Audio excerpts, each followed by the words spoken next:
Hey everybody, it's Renee. Today we're going to talk about James chapter 5 verse 4. It says, "Behold, the wages of the laborers who mowed your fields, which you kept back by fraud, are crying out against you, and the cries of the harvesters have reached the ears of the Lord of hosts."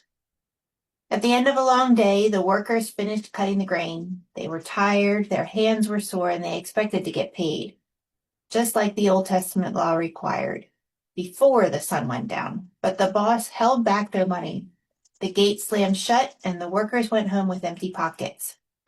That unpaid money isn't silent. James says it's crying out to God. Every day or every dollar that should have gone to those workers is like a loud complaint in heaven. God hears it, and he's not okay with it. He's called the Lord of hosts, the commander of heaven's armies. When he hears this kind of injustice, things start to move. This isn't a simple mistake or a paperwork problem. It's theft. The workers gave their sweat, their strength, and their time. The boss gave excuses and kept the cash. One side of the scale has a family that can't buy groceries. The other side has extra luxuries for the rich.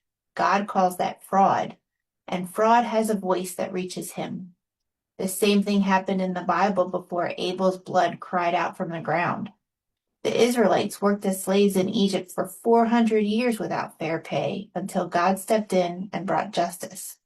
The pattern is clear. God always hears the cry of the cheated worker. If you're the one who worked hard and didn't get paid, if you're a tired nurse, a farm worker, a barista, a truck driver, or anyone whose wages were shorted or delayed, hear this. God has already heard your groan. Your missing paycheck is his evidence folder. He knows your name and justice is coming. The interest on what's owed you is eternal and it will be paid. For employers and bosses, pay your people on time before the sun goes down. Give them their full wage while their sweat is still fresh. Fair pay isn't a favor or an act of kindness. It's basic justice. Do the right thing while the work is still warm. And for you workers, hold your head up. The Calvary is on the way. Your vindication is coming with the dawn. In God's economy, the whistle blows at sunset. Everyone gets paid what they earned, and the auditor never looks away. Pay what you owe. Open your hands and let the wages flow, because one day those unpaid coins will speak, and they will remember everything. So what excuse do you give a single mom when her check has been delayed? How will that excuse sound when she repeats it in front of God? Whose wages are still owed?